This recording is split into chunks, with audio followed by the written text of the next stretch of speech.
We are lost, but we are not forgotten. The Most High God has made us a promise that He will gather us, His scattered people. Hear, Israel. Malachi 3:6. For I am the Lord, I change not. The Lord our God is one. So we will stay awake and we will watch until Israel's restored.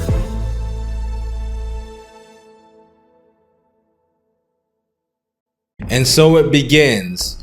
The U.S. strikes 3 nuclear facilities in Iran, thus officially entering the war, or should I say openly, because this is no shocker. I mentioned it in the last video. They were always going to enter this war because they had a hand in it from the beginning. So let's talk about some key events of this strike.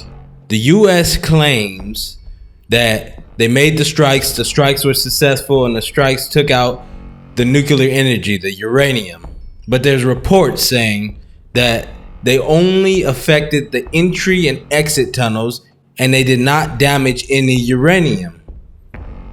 Iran reports that they already relocated the uranium. It would be absolutely dumb to sit around and do nothing when you know that they have the intentions of blowing up your facilities, and when you see the development updates and they're sending aircraft out there. If we knew about it, they most definitely knew about it. Now, the US and Israel are celebrating this as it's some type of great success, but you knocked out 3 of the many nuclear sites. And one I have my eye on is that Bushehr one, because that is the one that Russia seems to be focused on, and that is what they refer to when they say it's going to be a nuclear catastrophe. So that's the one I got my eye on. If they go and they bomb that, then I think all hell is going to break loose. And not only is it not a success because they have plenty of other nuclear facilities, but it's not a success because now they can withdraw from their treaty. Their treaty to not pursue nuclear weapons, they can withdraw from it because the US violated that pact. So now they can go ahead and pursue it and have it in like 2 weeks, so they say. So it's going against the purpose that you claim you intend to fix. They cannot have nukes. It's almost like you're enabling them to get nukes. It makes no sense. But of course we know that the war is not about nuclear weapons. The war is about US wants oil and Israel wants Iran out of the picture. Israel doesn't want the threat from Iran. They're afraid of Iran. So they want to change the regime so they have their puppets in there and they can control. That's all it is. They're afraid of Iran because Iran can destroy them. The Persians versus Babylon all over again. Now let's talk about Iran's retaliation, because they said they're not going to back down. So then what will the retaliation be?